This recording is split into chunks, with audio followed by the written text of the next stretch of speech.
हम लोग श्रीमद् भागवतम के दूसरे स्कंद के 90वें अध्याय के 34वें श्लोक को देख रहे हैं और आज इसके ऊपर तीसरा दिन है। सारार्थ दर्शनी को हम आगे पढ़ेंगे। ऋते अर्थम यत् प्रतीयेता ना प्रतीयेत चात्मनि।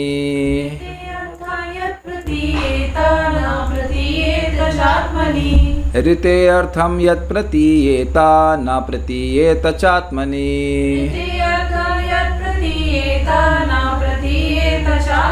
तम विद्यात् आत्मनो मायां यथा भासो यथा तमः।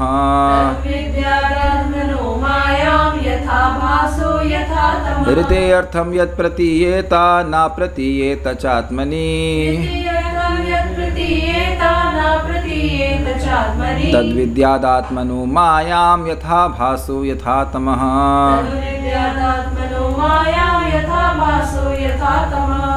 हम लोग अर्थ समझ लेते हैं। ऋते अर्थम भगवान के अतिरिक्त यत प्रतीयेता जिसकी प्रतीति होती है, और ना प्रतीयेता आत्मनि और आत्मा में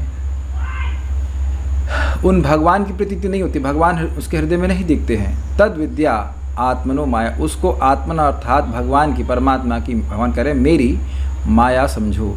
यथाभास जैसे आभास होता है, यथा तमः से अंधकार होता है। तो अब हम लोग कल हम लोग चर्चा सुन रहे थे, वो ये था कि अविद्या शक्ति जीव के स्वरूप को ढकती है।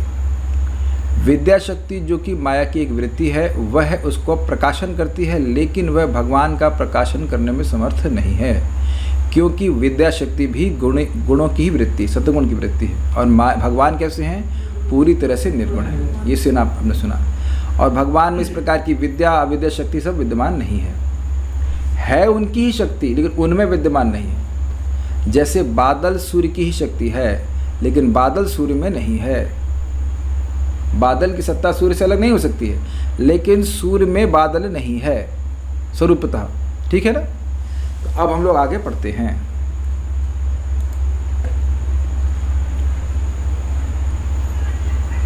पेज नंबर 29 है ना। उसके बाद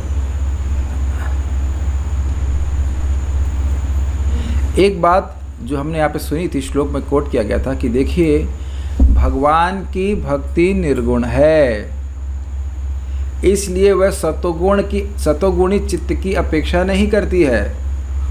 क्योंकि वो निर्गुण है, इसलिए वो कहीं भी प्रस्फुटित हो सकती है भक्ति। केवल एकमात्र योग्यता चाहिए, भक्ति प्रवर्तक शास्त्रों को सुनने में रुचि, श्रद्धा। हम इसको कई बार रिपीट कर रहे हैं, क्योंकि भक्त कई बार परेशान हो जाते हैं। वह सोचते हैं कि हम भक्ति कर रहे हैं, हमारा आचरण पूरी तरह से ठीक नहीं हो रहा। भक्ति यह अपेक्षा ही नहीं करती है कि पूरी तरह से ठीक हो। ये अभी आप आगे के श्लोकों के तात्पर्य प्रभुपाद जी कहते हैं, ये देखने की जरूरत नहीं है कि उसका आचरण ठीक है कि अच्छा है कि बुरा है। क्या केवल एक गुण देखना है। क्या गुण देखना है? क्या उसको भगवान की कथा सुनने में कुछ रुचि है, कुछ इंटरेस्ट है या नहीं है। बहुत सिंपल सी बात से आप समझ जाओगे। अगर कोई वैद्य के पास दवा बहुत प्रबल है, तो उसको उसके द्वारा ठीक होने की क्या योग्यता है? मान लीजिए आप सब लोग वो हैं, बीमार हैं, और मैं बहुत समर्थ वैद्य हूँ, और मेरे पास लेट्स सपोज ये अमृत है अमृत नहीं, ऐसी कोई दवा है, तो आप लोगों के पास इसके द्वारा ठीक होने की क्या योग्यता है? इसको ग्रहण करने की इच्छा, बस। It is that simple. और ये अपने आप ही इसको ग्रहण कर, ये का मतलब इसका लेबल नहीं दिखा रहा हूँ, ऐसे एक प्रॉप की तरह यूज़ कर, इसको ग्रहण करने मात्र से आपकी बीमारी अपने आप ठीक हो जाएगी। Is that okay? तो अब लोग बड़ा सोचते हैं कि पहले वो सही हो जाए या हम सही हो जाए, उसके बाद भक्ति करें। ना, आप सभी लोग शुद्ध भक्ति के योग्य हैं। क्यों योग्य हैं? हृदय शुद्ध अभी नहीं हुआ है, लेकिन भगवान श्रीमद् भागवतम को, भगवद गीता को जब ये सब ग्रहण करने के लिए आपकी रुचि है। नहीं तो आते ही क्यों? जूम पे कोई व्यक्ति क्यों आएगा? उसको तो भोजन भी नहीं दिया जाएगा क्लास के बाद, एटलीस्ट मेरे द्वारा। अन्यथा मंदिर में तो कभी कभी लोग आते हैं कथा में इसलिए बैठे होते हैं कि भाई वर्ण में प्रसाद मिलेगा। यहाँ तो हम प्रसाद भी नहीं खिला पाएंगे। ऐसा नहीं कि मेरी इच्छा नहीं है, लेकिन मैं खिला नहीं सकता। अभी ये सुविधा नहीं दी जा रही कि जो जूम पे आएगा उसको यहीं से प्रसाद दे देते। तो अब कुछ भी तो नहीं मिलेगा, ना पैसा मिलेगा, ना खाने को मिलेगा, ना कोई प्रसिद्धि मिलेगी। तब आए ही क्यों आप। Very good. क्या नाम है आपका? कृष्णा नाम। ओह वेरी नाइस, एकदम सही। देखिए कितनी उम्र है आपकी भी? 14 साल के बच्चे को, हमारे लिए बच्चे ही हैं, तो बच्चे को भी समझ में आ गया कि भाई टेस्ट है इसलिए आ रहे हैं। जैसे लोग अब एकदम कंट्रास्ट के एग्जाम्पल समझ लीजिए, दारू पीने से क्या फ़ायदा होता है? कोई फ़ायदा नहीं होता। लेकिन लोगों को रुचि है तो कहाँ कहाँ जा कर के खुमचे बना करके वह पीते हैं कि नहीं पीते। यहाँ तो बहुत बड़ा लाभ है, यहाँ सीधे भगवान की प्राप्ति हो रही। मैं यहाँ किसी को नहीं पूछ रहा हूँ कि क्या आप पान मसाला खाते हो या नहीं खाते। या मान लो कोई जूम पे सुन रहा हो तो जरूरी है कि वो व्यक्ति पान मसाला नहीं खाता होगा? क्या आप इस बात को देखने का सामर्थ्य जुटा पा रहे हैं? इतना उत्साह जाता है, चाहे कितना ही कामी हो, लोभी हो, शायद वो सुबह का पैक लगा के आया हो, अगर वो उसको कथा सीधे अच्छी लग सकती है। क्या ये बात आप लोग समझ पा रहे हैं? अगर इतना ही नहीं समझ पा रहे तो मैं कैसे उत्साह दूं आपको? आपकी भौतिक योग्यता अयोग्यता से कुछ मतलब नहीं है। जैसे भी आज हमारे सामने जो भक्त बैठे हैं कि बच्चों को पढ़ाना है ताकि वह भक्ति को तो समझ सकें, तो कृष्णा आपकी जो आपने पढ़ाई करी है उसका कितना संबंध है इस क्लास से? कुछ भी नहीं, कुछ भी नहीं। बस इतना कि अब हिंदी पढ़ लेते और समझ लेते बस।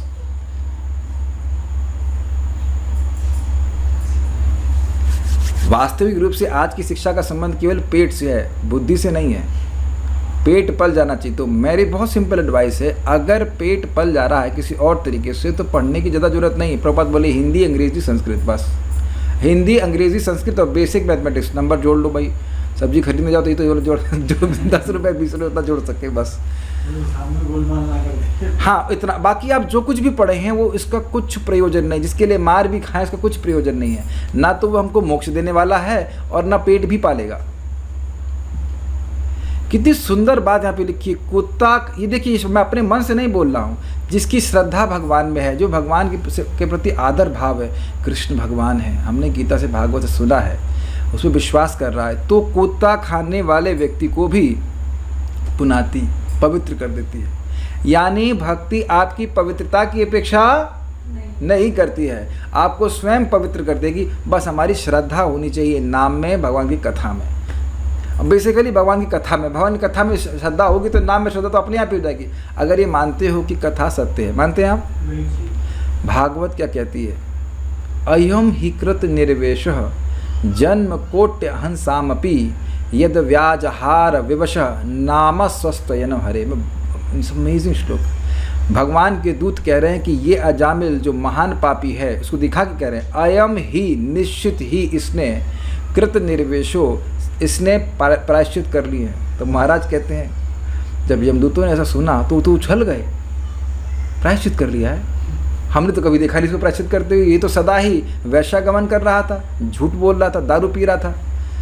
तो कह रहे हैं कितने जन्म का? जन्म कोटि अहंसामपि, करोड़ों करोड़ों जन्म का। देखो संस्कृत भी नहीं जानते आप, खट से पकड़ लिया। जन्म कोटि अहंसाम, अहंस मतलब पाप।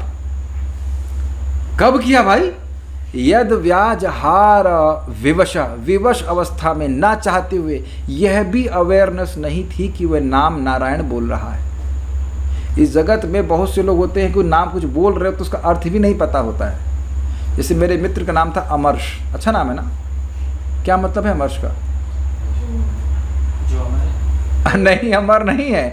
अमर्श का मतलब क्रोध, उसको अर्थ ही नहीं पता था। तो वो मेरा नाम क्या? अमर्श, अमर्श, अमर्श। ऐसे हैं। एक माता जी पहले आती थी, उनका नाम था सिमरन। सिमरन का मतलब क्या हुआ? स्मरण। उनको मतलब ही नहीं था सिमरन का मतलब पता। तो यानी अवेयरनेस नहीं थी कि क्या नाम का अर्थ है। तो ऐसे नारायण नारायण विवश अवस्था में बोलता, अपने बच्चे को बुला रहा था। यद व्याजहार विवशः नाम स्वस्तयनम हरे, भगवान के नाम, हरि का नाम बोले से। तो अब अगर किसी की कथा में श्रद्धा है तो क्यों नहीं नाम बोलेगा? क्यों नहीं नाम बोलेगा बताइए? तो मूल बात शुद्ध भक्ति में श्रद्धा का क्या योग्यता है? कथा में रुचि। रुचि मतलब टेस्ट, विश्वास। ठीक। ये बात तो ये पवित्र कर देती है। और ये इस तरह की भक्ति जीव को निर्गुण अवस्था तक ले जाती है। कब तक पवित्र करती जाती है? जब तक सारे गुण धुल नहीं जाते। समझ में आ गया ये बात?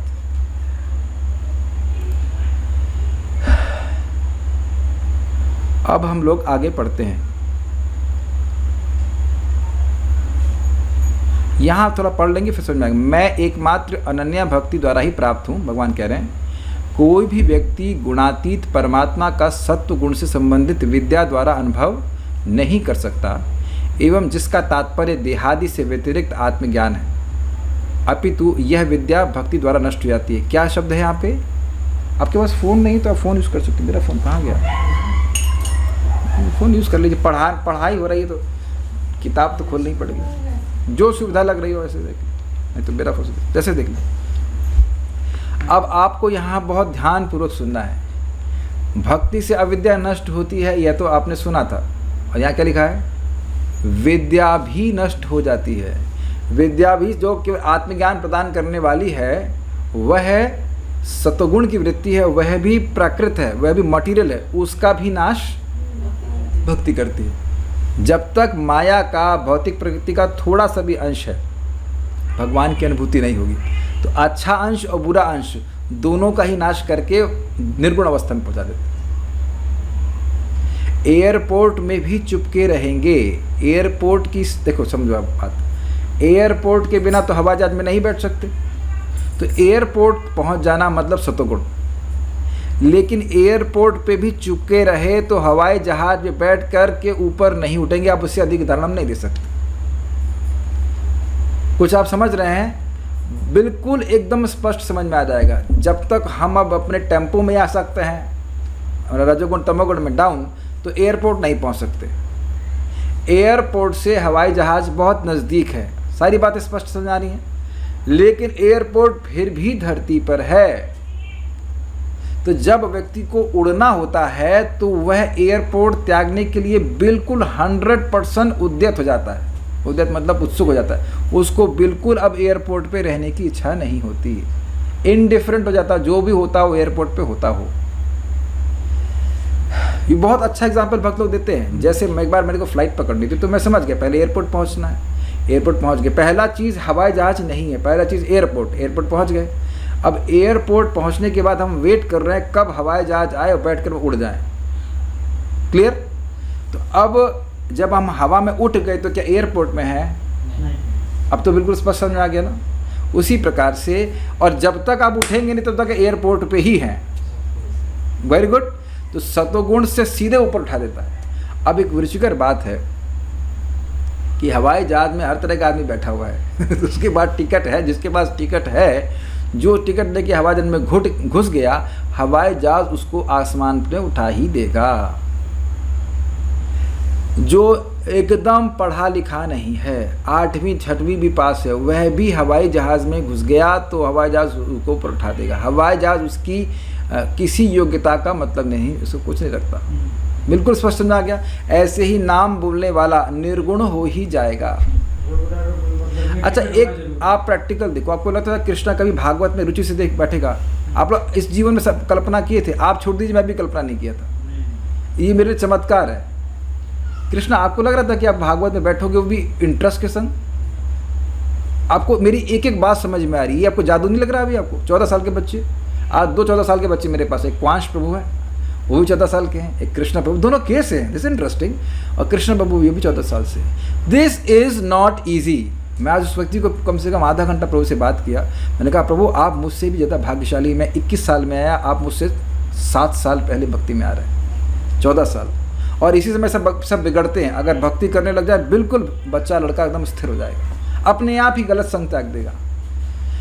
जीसस क्राइस्ट का वक्तव्य सुनिए, catch them young and possibilities are infinite. अगर कोई युवा अवस्था में भक्ति में आ गया तो असीमित संभावना, अर्थात भगवान का पार्षद ही बन जाएगा। आप सोचो ना, कोई भी माता पिता, आप भी माता पिता हैं, कृष्णा के बारे में क्या सोचते हैं? मैक्सिमम सोचें कि बिजनेस अच्छा हो जाएगा, अच्छी पत्नी मिल जाएगी, 2-4 बच्चे हो जाएंगे इत्यादि। उससे अधिक नॉर्मल तो माता पिता सोचते नहीं हैं। कभी सोचेंगे हमारा लड़का पार्षद बन जाए भगवान का? उससे क्या मतलब होता है? और एक बात समझ लीजिए, हम में से कोई भी बन गया ना, तो हम सभी लोग एक दूसरे की शक्ल को जरूर याद रखेंगे। ये बात समझ लीजिएगा। और कोई भी बन सकता है और कभी भी बन सकता है। और एक भी बंदा बन गया ना तो बाकी का स्मरण कर करके ऊपर ले जाएगा उसको। जैसे ध्रुव महाराज, अरे वो भी तो कथा सुनते थे मजा, वो भी क्या, वो भी सबको बुला लेगा। ये कनेक्शन है, समझने का प्रयास कीजिए। एनीवेज, हम खाली आपको बता रहे थे, इसमें कोई योग्यता की जरूरत नहीं। अभी हम लोग कीर्तन कर रहे थे, ये छुटकी नाम क्या है? हाँ, भूमि, पृथ्वी देवी भूमि देवी। और आपका नाम क्या है? वासुदेव प्रभु भी जो है कीर्तन कर रहे थे, तो सबको बराबर प्रभाव मिल रहा था। ये एसी की हवा किसी को कम लग रही है क्या?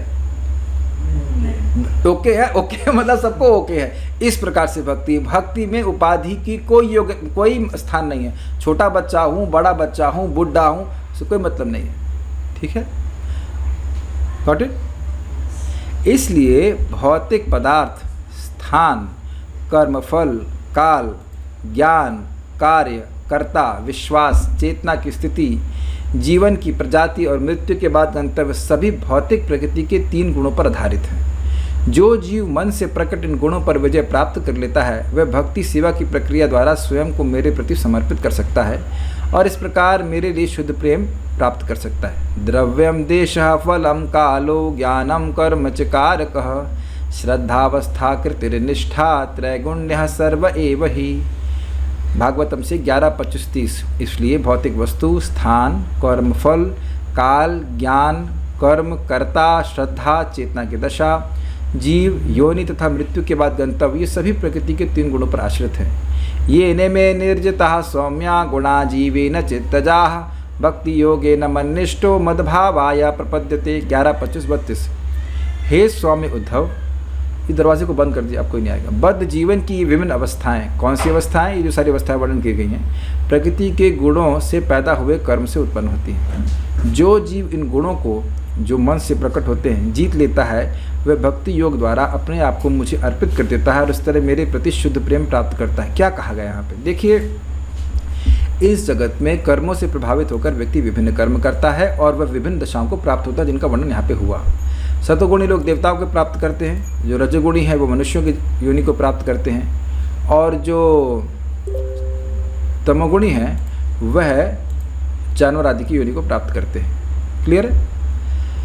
भगवान का भक्त वास्तविक रूप से भक्ति कर रहे हैं, उनको इनसे कोई मतलब नहीं होता। उन्हें केवल कृष्ण की सेवा से प्रयोजन होता है। अपनी बुद्धि को, अपने मन को, अपनी इंद्रियों को भगवान की सेवा में लगाते हैं। फ़ोन को थोड़ा साइलेंट पर रख लीजिएगा।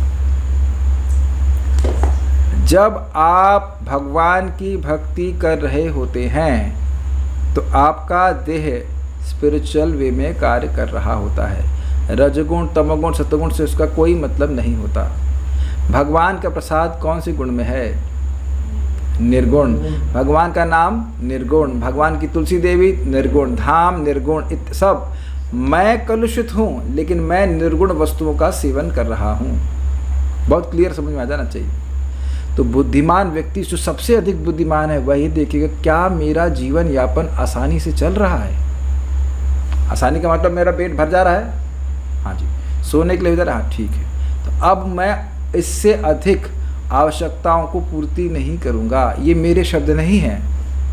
ये श्रीमद् भागवतम हमें मनुष्य जीवन ऐसे जीने के लिए बता रही है कि भाई आप अपने स्वस्थ जीवन की कामना करें, स्वस्थ रह सकें और उसके बाद सारा समय भगवान की भक्ति में लगा सकें। ये है सबसे बढ़िया मनुष्य जीवन को बिताने का तरीका। बाकी पशुओं से कंपटीशन करना ये है मनुष्य जीवन का उद्देश्य नहीं, ये स्टैंडर्ड है। एक दिन मन करता है कि इस पर श्लोक बोलूँ, मैं भी शायद वेडनेसडे को दोपहर में इस बात पे हम बोलेंगे। बहुत अच्छा भागवत का श्लोक है, बहुत श्लोक है।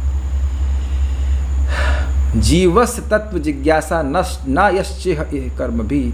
इस जगत में जीव को तत्व की ही जिज्ञासा करनी चाहिए। वो तत्व है ब्रह्म, परमात्मा, भगवान। तो भगवान की जिज्ञासा ही भक्त लोग करते हैं। भगवान कैसे लीला करते हैं, भगवान को हम कैसे संतुष्ट कर सकते हैं, इस प्रकार से। ठीक है, ये है हाईएस्ट ऑक्यूपेशन एक इंसान के लिए।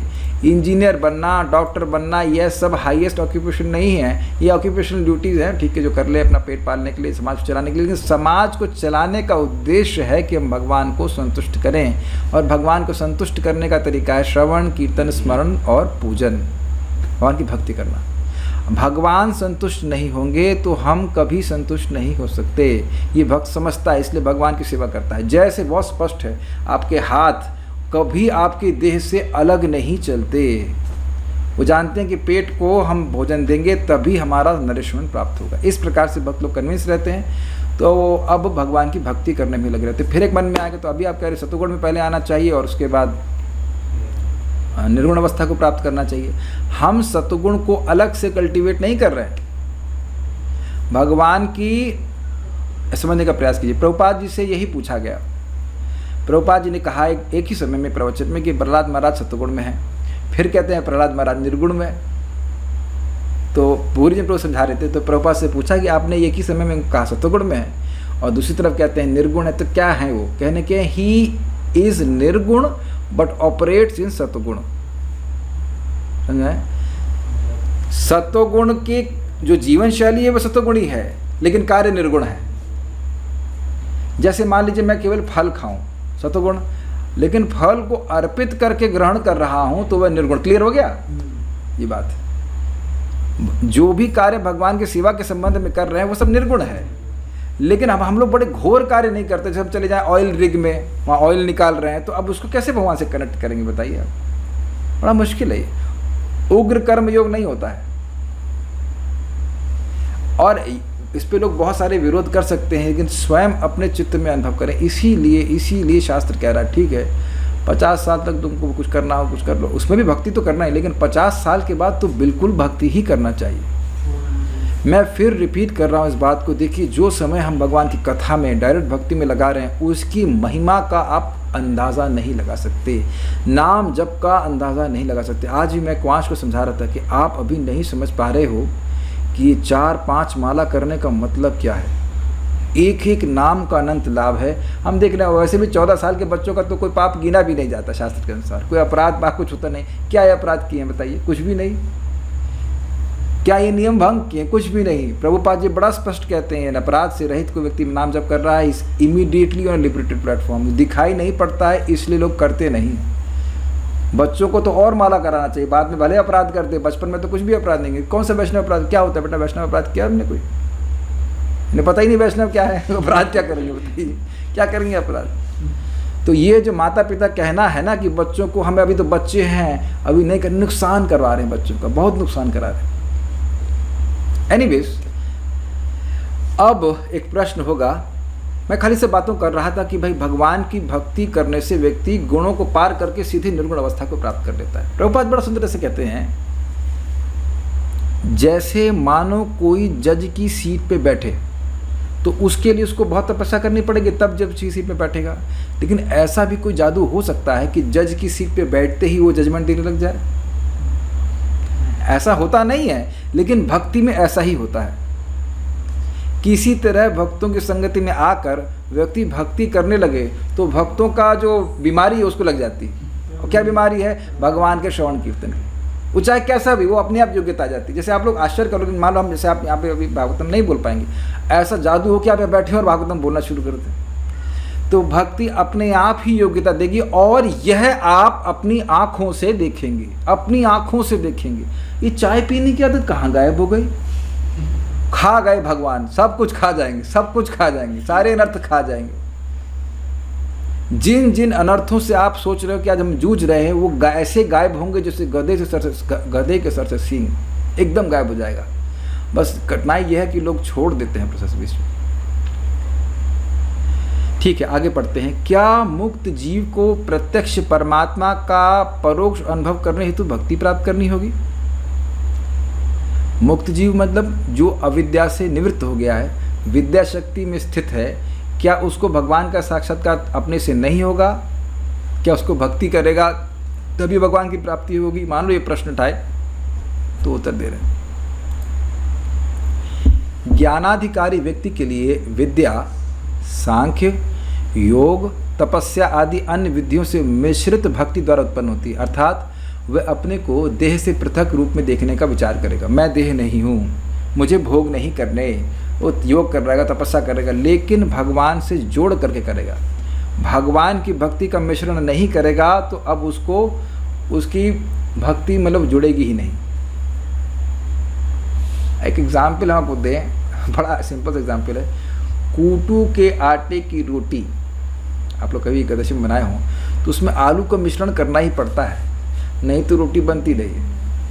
माताओं को समझ में आ रहा होगा, प्रभु जी लोग तो खैर खाते रहते होंगे, लेकिन आप जानते हैं कि उसमें आलू ना मिलाएं तो वो बनती नहीं है। एग्जाम्पल दे रहा हूँ मैं, बहुत क्रूड एग्जाम्पल है। इसी प्रकार से योग आदि बिना भक्ति की सहायता के फलीभूत होते ही नहीं हैं, और वो लोग जानते हैं कि भक्ति का मिश्रण जब तक हम नहीं करेंगे तब तक हमें फल नहीं मिलेगा। तो भक्ति करते, भक्ति की सहायता लेके करते, लेकिन मुख्य रूप से सांख्य योग आदि करते, तो इससे उनको विद्या प्राप्त हो जाती है। अविद्या की निवृत्ति और विद्या की प्राप्ति होती है। लेकिन ध्यान दीजिएगा, यद्यपि भक्ति साइड रूप में है, लेकिन भक्ति है जरूर। ये पकड़ लिया आपने, जो भी व्यक्ति भक्ति कर रहा है वह नष्ट तो नहीं होगी।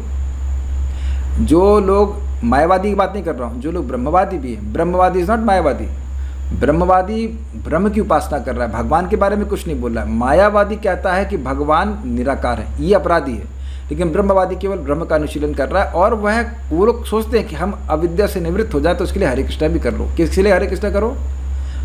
मुक्त होने के लिए, अविद्या से मुक्त होने के लिए। तो हरे कृष्णा का बैकअप है कुछ उसका, लेकिन उसका मुख्य उद्देश्य क्या है? मैं अविद्या से निवृत्त हो जाऊं, मैं देह के अध्यास से मुक्त हो जाऊं, मैं ये मान रहा हूं कि मैं देह हूं, इससे मुक्त हो जाऊं। ये क्लियर समझ में आ रहा है उसका उद्देश्य क्या है? जो ज्ञान का अधिकारी है, जो भक्ति का अधिकारी होता है, वो हरे कृष्णा करने किस लिए कर रहा है? ताकि हरे कृष्णा में रुचि हो, वो अपने आप आत्म साक्षात्कार अपने आप प्राप्त हो जाएगा। वह भगवान का अनुभव प्राप्त करना चाहता है। क्लियर हो रहा है सारे फंडे?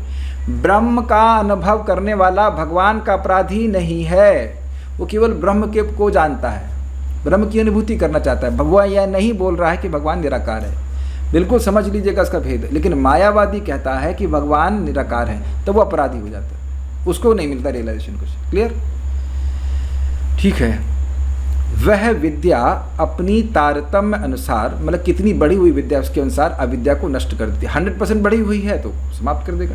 जैसे ये बल्ब है, बहुत सिंपल सी बात है, इस बल्ब को बंद कीजिए, पीछे वाले को बंद कीजिए, अभी समझ में आ जाएगा। Very good. अब हम दूसरा एक्सपेरिमेंट करते हैं। Let me see if you can see me. Wow, this is called अविद्या। समझ में आ गया? मेरा स्वरूप, मेरा चश्मा दिख रहा होगा, लेकिन मेरा स्वरूप नहीं दिख रहा है। अब हमने थोड़ी सी लाइट प्रस्तुत करी तो देख रहा है कुछ प्रकाशन है, कुछ छाया छाया दिख रहा है, और लाइट बढ़ाइए, वाह, बिल्कुल अब समझ में आ गया। Got it? लेकिन हम लोग अभी भी सूर्य के सामने नहीं हैं। सूर्य हो गया भगवान सीधे, और ये लाइट विद्या शक्ति हो रही। इसमें और अब सूर्य में कितना भेद है, अब इससे अधिक समझाने का हमारे पास सामर्थ्य नहीं। ठीक है? अविद्या, विद्या और अंतरंग शक्ति। ठीक है, गुड। ठीक है, कहाँ तक? वह विद्या अपने तारतम्य अनुसार अविद्या को नष्ट कर देती है एवं आत्मा अथवा त्वम का बोध उत्पन्न कराती। त्वम पदार्थ का मतलब होता है आत्मा, त्वम तुम मतलब आत्मा, ठीक है, और तत् मतलब भगवान। ठीक है। अविद्या से मुक्त व्यक्ति की बिना ईंधन की लकड़ी की अग्नि के समान क्रमशः विद्या के प्रति उदासीनता वर्धित होती है, जबकि पूर्व सिद्ध भक्ति का शूद्र अंश अपना आवरण हटाते हुए ग्रहण से निकले चंद्रमा की कला की भांति अपना स्वरूप प्रकाशित करता है। केवल बारंबार भक्ति द्वारा क्रमशः परमात्मा अथवा तत् की अनुभूति प्रकट होती है। अब ये बहुत रहस्यमय बात है भाई। अविद्या खराब है, समझ में आ रहा है, विद्या से क्यों ऊब जाएगा? अब ये बहुत रहस्यमय बात है, सुनिए। देखिए, जीवात्मा है अणु, साइज कितना है? बाल के अग्रभाग का 10,000वां हिस्सा। प्लीज इस बात को बहुत ध्यानपूर्वक सुनिए। ये भक्ति संदर्भ ग्रंथ में जीव गोस्वामी समझाते हैं, तो आपको सारे बात समझ में आ जाएगी। जीवात्मा अणु है, लेकिन उसकी आनंद अनुभव करने की क्षमता असीमित है। ये और जादुई बात है। कोई चीज़ सबसे छोटी हो, उसकी असीमित क्षमता कैसे हो सकती है? ये माइंड बॉगलिंग है, इंग्लिश में कहेंगे तो। आप लोग मेरी बात समझ पा रहे हैं? मेरी छोटी छोटी आत्माओं, आप लोगों की आनंद भोगने की, हम सब की आनंद अनुभव करने की क्षमता कितनी है? असीमित है। ये समझ आ गया? अब क्योंकि जीवात्मा अणु है, क्लियर, तो उसके स्वरूप का अनुभव क्या असीमित सुख देगा? सुनाई पड़ा?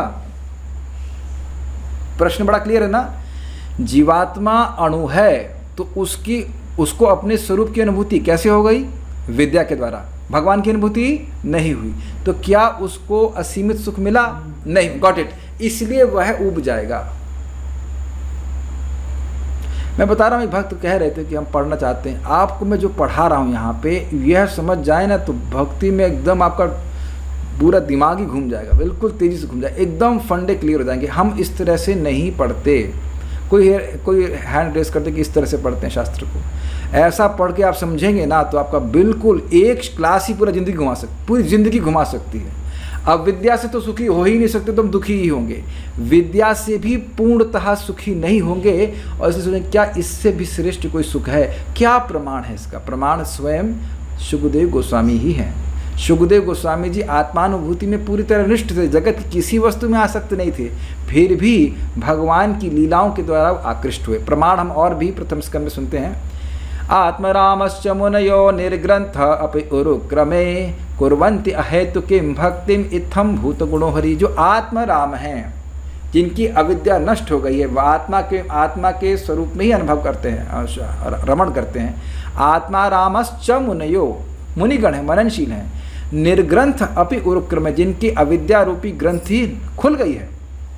अपि, ऐसे व्यक्ति भी उरुक्रम, भगवान श्री विष्णु, भगवान कृष्ण की भक्ति करते हैं। कैसी भक्ति करते हैं? अहेतुक भक्ति, मतलब उनको प्रसन्न करने के लिए भक्ति करते हैं। क्यों? इत्थम भूत गुणो हरि, भगवान के ऐसे दिव्य गुण ही हैं। अर्थात जब भगवान की वो भक्ति करते हैं, अहेतुक की भक्ति, तो उससे भगवान से प्राप्त होने वाले डैश सुख की अनुभूति करते हैं। कौन सी सुख की? वेरी गुड, अनंत असीमित सुख की अनुभूति करते हैं। और वहाँ क्योंकि असीमित है, तो अब वहाँ से तो बोर होने का मतलब ही नहीं है। मेरे ख्याल से बिल्कुल समझ में आ गया। अब हुआ ये क्यों हुआ? उसने पहले भक्ति को एक सहारे के रूप में लिया। अब विद्या से तो बोर हो गया, तो विद्या के प्रति श्रद्धा थी, उसकी आसक्ति थी, वह हट गई, तो भक्ति फिर प्रकट होने चलोगे। अब भक्ति के प्रति रुचि रख रहा है, तो भक्ति करना शुरू कर रहा है। अब वो इधर विद्या की तरफ सोच ही नहीं रहा है, वो भक्ति करता जा रहा है। जैसे जैसे वो भक्ति करता जा रहा है, उसको भगवान की अनुभूति होती चली जा रही है। सब लोगों को समझ में आ रहा है। अब हम लोग को ये सब करने की जरूरत नहीं है, हम लोग सीधे भक्ति करें और भक्ति, हाँ, अंततो गत्वा, जितना हमारा हृदय पवित्र हुआ है उतना हमारा क्या कहते हैं, हमको अनुभव मिलेगा। देखिए सिंपल सी बात है, जितनी चीनी घोलोगे उतनी क्या है, जितनी चीनी मिलाइए उतनी मीठी चाशनी। समझ में आ रहा है? तो जितना भक्ति करेंगे उतना ही भक्ति का सुख मिलेगा। यस, सिंपल सी बात। एक सिंपल, इसमें कुछ भी आपको परेशान होने की जरूरत नहीं। मान लो आपको नाम में रुचि नहीं मिल रही, तो समझ लीजिए चीनी का बोरा कम है और चीनी डालो, जितना पवित्र होते जाएंगे उतना और सुख मिलेगा। इसको बिल्कुल सहज रूप स्वीकार कीजिए। देखिए एक सिंपल सी बात समझिए, जब हम लोग बीमार होते हैं तो अपनी भर्त्सना नहीं करते हैं, केवल ये देखते हैं कि हमारी बीमारी अब पहले 100% थी, अब 90% है, अब 80 चल रही, तो इससे आपकी श्रद्धा दवा में बढ़ती जाती है। सिंपल, 100, जो चीज़ 100 से 90 पे लाई वो 90 से 80 पे लाएगी, जो 80 से। आज भी कोई प्रश्न कर रहे थे, ये कैसे ठीक होगा? तो अभी तक कैसे ठीक हुए? जिस हरि नाम से ठीक हुए, प्रसाद से ठीक हुए, कथा से ठीक हुए, ऐसे आगे भी ठीक होंगे। ठीक है, तो ये बात है। एक बात और समझ लीजिए, भक्ति कर रहे हैं तो भक्ति बढ़ेगी ही, कम नहीं होती। बस वही जो बात बोला ना, वैष्णव अपराध से बचे। अरे अपराध क्यों ही करो बताओ? बड़ा सिंपल सी बात, क्यों नहीं? जब भी मिलो भक्तों से खुश होकर के मिलो। आप जितनी बार गुलाब सूंघते हैं, कभी गुलाब के कांटों को याद आया? बताओ, चैलेंज कर रहा हूँ, किसी व्यक्ति को याद आया आज तक? My dear devotees on Zoom also. आहा, कोई अपनी प्रेमिका को गुलाब देता है तो प्रेमिका सोचती है ये तो कांटे वाला फूल दे रहा है। क्यों भाई? किसी की प्रेमी ने दिया हो या कुछ दिया हो, पता नहीं दिया हो, कभी आप बताइए ऐसे सोचते हैं? और एक गुलाब के फूल में फूल अधिक है कि कांटे? जी हाँ, बहुत सुंदर, कांटे। लेकिन हम फूल पर ही ध्यान देते हैं। तो भक्त लोगों की, और बाकी शायद सदाचार हो या ना हो, वह जाप कर रहे हैं, उनकी कथा में रुचि है, यह बहुत महत्वपूर्ण है। मैंने एक बार परम पूज्य वृंदावन चंद्र महाराज से पूछा, महाराज उस वक्त मैं आश्रम का इंचार्ज था, तो एक भक्त बड़े गंदे रहते थे, मतलब लाइक बहुत ही गंदे रहते थे, पूरा इनकी भागवत में इतनी रुचि थी, और 75% बुक्स थी उनके रूम में, वो छोटे बुक्स में से जगह निकाल कर सोते थे, अभी भी वैसे ही होंगे समझ रहा हूँ। तो हमने ऐसे महाराज से पूछा, महाराज कुछ भक्त हैं जो भाई भागवत वगैरह में रुचि रहते बड़े गंदे हैं। तो महाराज बोले हाँ सतोगुण की वृत्ति है, साफ रहना। उसके बाद महाराज कुछ नहीं बोले। समझ में आ गया? गंदा रहने के लिए महाराज नहीं कह रहे ना, महाराज के रूप में गए सब कुछ साफ रहता है, गंदा रहने के लिए महाराज नहीं कह रहे। लेकिन महाराज ये हिंट करते कि आप ये देखिए कि उसकी भागवत में ही रुचि है, और उस रुचि के कारण उसको होश ही नहीं है कि रूम गंदा है साफ है क्या है। मैं बता रहा हूँ ना, बहुत सूक्ष्म है। भक्तों को बस जजमेंट दिया है तो कुछ नहीं, तो काम नहीं कर देने से। Very very very amazing. मैंने उस व्यक्ति को देखा, उसको ना खाने में रुचि है ना उसको कोई ज़्यादा कुछ, उसको होश ही नहीं रहता। बाल भी बना रहा है कि नहीं, कपड़ा ऐसे बस खोस खास किसी तरह चल रहा है। वो भागवत में ही वो पूरा डूबे रहते हैं। तो अब भागवत में इतनी आसक्ति है कि दुनिया पे ध्यान ही नहीं है, अपने शरीर पे ही ध्यान नहीं। तो यह व्यक्ति तो अब आपको यह देखना है कि वो व्यक्ति कितना भक्ति में अब्जॉर्व है। प्रभुपाद जी अपने लेक्चर में कहते हैं कुछ दुराचार हो, ठीक है। अच्छा ये बताइए, जो लोग सब साफ रहते हैं वो सब तो भागवत में आते हैं ना? समझ में आ गया ना? एकदम स्पॉटलेस क्लीन है घर, लेकिन अब वो जप में भागवत में बिल्कुल नहीं आते। यही देखने का हमें प्रयास करना चाहिए कि व्यक्ति भक्ति करना चाहता है। ठीक है, आगे बढ़ते हैं। एक बड़ी इंटरेस्टिंग बात हमने छोड़ दी यहाँ पे, ग्रहण से निकले चंद्रमा की कला की भांति। इसका क्या मतलब है? देखिए चंद्रमा अपने में पूर्ण है, लेकिन ग्रहण पकड़ा हुआ है तो चंद्रमा नहीं दिखता। उसी प्रकार से जब व्यक्ति की आसक्ति ब्रह्म में बहुत अधिक है और इधर निर्विशेष में बहुत आसक्ति है, तो अब वो एक ग्रहण की तरह है। आप देखो कि यहाँ पे कोई भी व्यक्ति, कोई भी भक्त निराकार के प्रति बिल्कुल आसक्त नहीं, करेंगे क्या उसका। लेकिन अगर किसी की श्रद्धा अगर ऐसी है तो वो भक्ति में रुचि नहीं रखेगा। लेकिन जैसे उसको अनुभव हो गया, अब कुछ भक्ति कर रहा है, लेकिन भक्ति को मुख्य रूप से मुख्य साधन के रूप में नहीं देख रहा। तो ये जो उसके दोष था, जब इसका निवर्तन हो गया, अब वो समझा नहीं भगवान की भक्ति करके मुझे भगवान की अनुभूति होगी, तो ये ग्रहण वो हट गया, अब भक्ति पूरा आ जाएगी। ये समझने का प्रयास कीजिए। हम लोग बार बार यही सुन रहे हैं, हरे नाम एव केवलम। सर क्या मतलब है? भगवान हरि का नाम ही हमारा उद्धार करेगा। ये किस लिए बोला जा रहा है? ताकि हमारी श्रद्धा एकमात्र भगवान के नाम में हो। भगवान की कथा ही हमको भगवान की प्राप्ति कराएगी। इसका क्या आदेश, क्या आशय है? Very good. हमारे मेन उद्देश्य है, मेन साधन है, हम अपने हृदय के शुद्धिकरण के लिए अन्य चीज़ों का आश्रय न लें। हम, अगर मैं अपनी बात कर रहा हूँ, अन्य भक्त भी शरीर का ध्यान इसलिए रखते हैं ताकि वो भक्ति ठीक से कर सकें। ऐसा नहीं कि मान लीजिए हम सूर्य नमस्कार कर रहे हैं तो हम उससे जो है विरक्त हो जाएंगे, ऐसा कुछ नहीं होता है। सारे सूर्य नमस्कार करने वाले विरक्त हो गए ना? सब कुछ क्लियर आ रहा है ना? क्योंकि देखिए अब जितने लोग भी बोलेंगे, हम सबको देखते हैं कि आज क्यों प्रभु जी नाक के अंदर भाग में फुंसी, मतलब इन सेंस सर दर्द हो गया, किसी को माइग्रेन हो गया, किसी को कुछ हो गया। केवल सर हम अपने शरीर का ध्यान, हमको शरीर में रहने में कोई रुचि नहीं है, शरीर इसलिए ध्यान रख रहे हैं कि जब तक हैं भगवान की भक्ति कर सके। ये जिसको समझ में आ गया उसकी भक्ति में एकदम फिक्स हो जाएगा। भक्ति के द्वारा जितना शुद्धिकरण होता है उतना किसी चीज़ से शुद्धिकरण होता है। ऐसा कौन सा साधन है जो बस खाली हरे इतना बोलने मात्र से ही सारे अनंत जन्मों के पाप नष्ट हो जाएं? बार बार ये सुनना चाहिए ताकि भक्ति के जो प्रोसेस है उस पर हमारी श्रद्धा हो। आज भी हम एक भक्त से बारे में सोच रहे थे, बहुत अच्छे भक्त, मतलब एटलीस्ट न्यू कमर्स की बात करें तो बहुत अच्छे से भक्ति कर रहे थे। अब कुछ जीवन में कुछ ऊपर नीचे हुआ, कुछ घटित हुआ, तो अब वह शास्त्र श्रवण करना ही छोड़ दिया, एटलीस्ट जो हम सुन रहे हैं। और वो कह रहे हैं कि हम केवल जप कर रहे हैं। ठीक है, लेकिन कब तक करेंगे ये नहीं पता। तो श्रवण नहीं करने से, अच्छा ये बताइए, एक बार बोली हरे, तो आपको दिख गया कि अनंत जन्म के पाप नष्ट हो गए, लेकिन दिखता नहीं है। जैसे एक सिंपल सी बात बता रहा हूँ, कुकर में आप सीटी लगा दीजिए, नीचे गैस आ रही है, कम से कम 10 मिनट तक 15 मिनट तक कुछ नहीं होता है, कुछ नहीं हो रहा, अंदर हो रहा है लेकिन आवाज़ कुछ नहीं आ रही।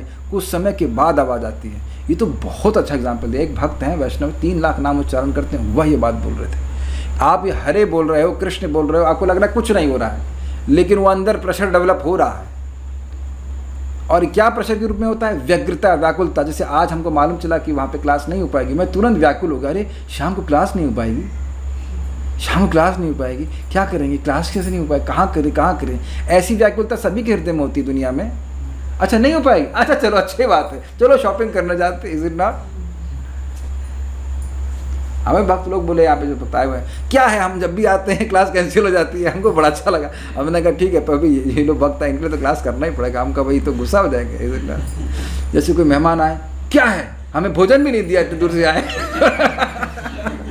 हमें क्या पता था कि बारातियों का स्वागत भागवत से होना चाहिए, ये लीजिए भागवत कथा। ठीक है, okay, this is very nice, this is very nice. आप भागवत का इस धाम में आकर भागवत श्रवण करना, ओहो, दिस इज अमेजिंग। पहले मुझको समझ में नहीं आता था कि महाराज लोग इतना धन्यवाद क्यों कह रहे हैं। आपने देखा है परम पूज्य राधा गोविंद महाराज जी का आपने सुना हो तो, या परम पूज्य वृंदावन चंद्र महाराज को भी, भक्त लोगों को महाराज लोग बड़ा धन्यवाद करते हैं श्रोताओं के, आपने हमको मौका दिया भागवत बोलने के लिए, क्योंकि है ही सबसे बड़ा साधन, वो भी धाम के अंदर। भक्त संगत हो गई, भागवत श्रवण कर रहे हैं और धामवास, तो तीनों का एक साथ, एक एक साधन आपको भगवत प्रेम करने देने वाला है, और तीनों का हमें करने का मौका मिल रहा है, तो क्या फायदा नहीं होगा? ठीक है, तो बार बार भक्ति करने से भगवान की अनुभूति होती है। जब भी यहाँ पे हम बोल रहे हैं परमात्मा, परमात्मा मतलब परमात्मा का मतलब भगवान की अनुभूति। हम परमात्मा के साक्षात, खाली वो हृदय वाले परमात्मा की बात नहीं कर रहे। श्री भगवान भगवद गीता में कहते हैं, ब्रह्मभूतः प्रसन्नात्मा न शोचति न कांक्षति समः सर्वेषु भूतेषु मद्भक्तिं लभते पराम। ब्रह्म में अवस्थित प्रसन्न चित्त व्यक्ति न तो शोक करते हैं और न ही आकांक्षा करते हैं, वे सभी भूतों में समदर्शी होकर प्रेम लक्षण युक्त मेरी परा भक्ति प्राप्त करते हैं। श्रीमद् भगवद गीता 18.54। अब यह श्लोक क्यों कोट किया गया है? चक्रवर्ती पाद जो यहाँ पे समझा रहे हैं उसका प्रमाण देने के लिए भगवद गीता से। देखिए शब्द को, ब्रह्मभूत, हम लोग क्या है अभी? जीवभूत, जो अपने पहचान इस देह से कर रहा है, यानी कि अविद्या से ढके हुए जीव। लेकिन जो विद्या से प्रभावित है उसको इस देह की प्रतीति नहीं होती। इस समय आप लोगों को मैं देह के अनुसार देख रहा हूँ, स्त्री पुरुष छोटा बच्चा बड़ा, और जगत में हम लोग देखते हैं हमारा दुश्मन हमारा सूर्य, ऐसे करके देखते हैं। क्या देखते हैं? देह को देखते हैं। खुद भी देह से पहचान करते हैं और सामने वाले की भी पहचान देह से ही करते हैं। ये मेरा दोस्त है, ये मेरा दुश्मन, ये क्लियर समझ में आ गया? तो हम लोग जीवभूत अवस्था में, हम सबके प्रति सम नहीं रहते। लेकिन जो ये ज्ञानी ये ब्रह्मभूत अवस्था को प्राप्त हो गया, अर्थात विद्या शक्ति से प्रभावित है केवल, तो वह प्रसन्न आत्मा, प्रसन्न मतलब पवित्र हो गया है, उसमें राग द्वेष नहीं है, वो अविद्या से निवृत्त हो गया, उसको अपने ज्ञान और आनंद की अनुभूति हो गई है, उसको विद्या रूपी अर्थ अर्थात धन प्राप्त हो गया है। अब वह अपने स्वरूप के ज्ञान और आनंद की अनुभूति करता है। क्लियर? इस कारण से ना शोचती ना कांक्षती। क्या लिंक समझ रहे हैं? बड़ा सुंदर है। क्योंकि प्रसन्न है इसलिए शोक कर नहीं करता और ना ही आकांक्षा करता। क्या कैच किया? जब भी हम शोक कर रहे हैं तब हम प्रसन्न नहीं हैं। ये दिख गया सबको? जब हम शोक कर रहे, हाय ये मिल जाता, तो अब हम प्रसन्न नहीं हैं। हाय आ गया ना मन में? शोक का मतलब ही है हाय हाय। हाय हाय करने वाला व्यक्ति प्रसन्न नहीं है। क्लियर? और कांक्षति, ये भी हाय हाय, हाय ये मिल जाता, हाय ये मिल जाए, भविष्य में कुछ मिल जाए।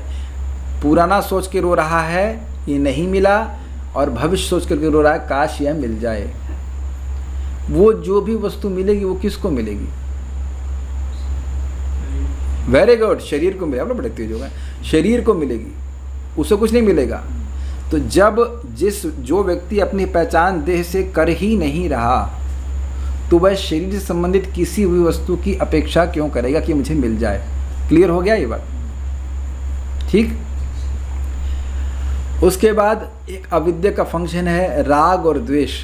जो मेरी इंद्रिय तृप्ति करने को देता है वह मेरा दोस्त होता है जगत में, मुझे भोग प्रदान करे। जैसा देखो यार तुम बहुत बढ़िया आदमी, क्यों दारू लेके आते हो? ये देखा गया कि नहीं? आप कुछ लोग हैं जो समर्थ होते हैं, पैसे वाले होते हैं, तो उनके इर्द गिर्द कुछ दोस्त इकट्ठे जाते हैं, कोट एंड कोट दोस्त। काय को इकट्ठे होते हैं? क्योंकि वह उनको दारू पिलाएगा। यस, हमारे एक मित्र, मतलब मित्र थे, कहते स्टूडेंट कह लीजिए, कुछ भी, तो पहले बहुत दारू पीते थे वो।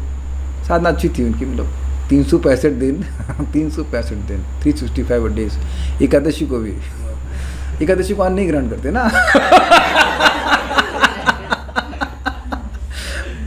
तो दिन अंगूर वाली पीते हो तो जो भी है, तो अब जो भी रहा हो, तो उनके मित्र बाद में जब वो भक्ति में आ गए, सब छोड़ दिए, तो फिर बीच बीच पी लेते थे। हमने कहा जो भी आपके आसपास आते ना, उनको मत पिलाओ। अगर आपको पीना भी चाहते हैं, अगर आप पीना चाहते हैं, मैं समर्थन नहीं कर रहा, तो आप अकेले पीजिए।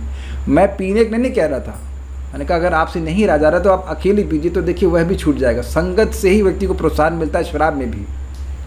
बात क्यों कहने लगे थे? हाँ, हम बात कर रहे थे इस बात पे कि राग, तो जैसे ही उन लोगों को लगा कि भाई ये तो अब शराब नहीं देगा, तो उसे हट गए। इस जगत में आपको लग रहा है कि लोग प्रेम कर रहे हैं, वो प्रेम तभी कर रहे हैं जब उनकी इंद्रिय तृप्ति होती है। भक्त लोग आपस में प्रेम करते हैं, क्यों? क्योंकि हम सब लोग आकर के भगवान की बात करते हैं, उससे इंद्रिय जनित सुख नहीं मिल रहा है, उससे भगवान की सेवा जनित सुख मिल रहा है। कुछ आप लोग समझ रहे हैं ना?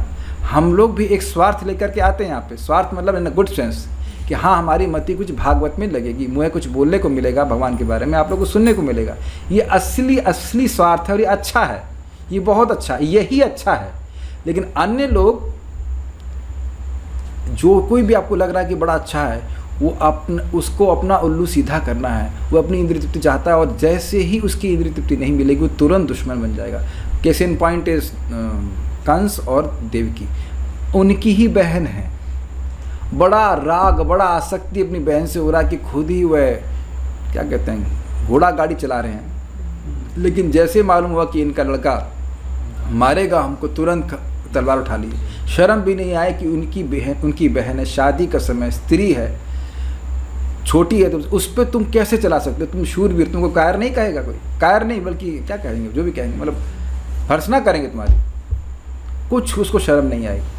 तो कह रहे समः सर्वेषु भूतेषु, मतलब जब उसका देह का अध्यास ही नहीं है, तो इंद्रिय तृप्ति की भांति नहीं है, तो अब कोई व्यक्ति उसको दुख दे रहा है या सुख दे रहा है, ऐसी भावना उसकी नहीं है। वो सभी को जीवात्मा के रूप में देखा। जैसे मैं सभी यहाँ उपस्थित लोगों को इंसान के रूप में देख रहा हूँ, यद्यपि आप सब लोग अलग अलग ड्रेस में हैं। इससे अच्छा उदाहरण मैं नहीं समझा पाऊँगा। सब लोग इंसान है कि नहीं?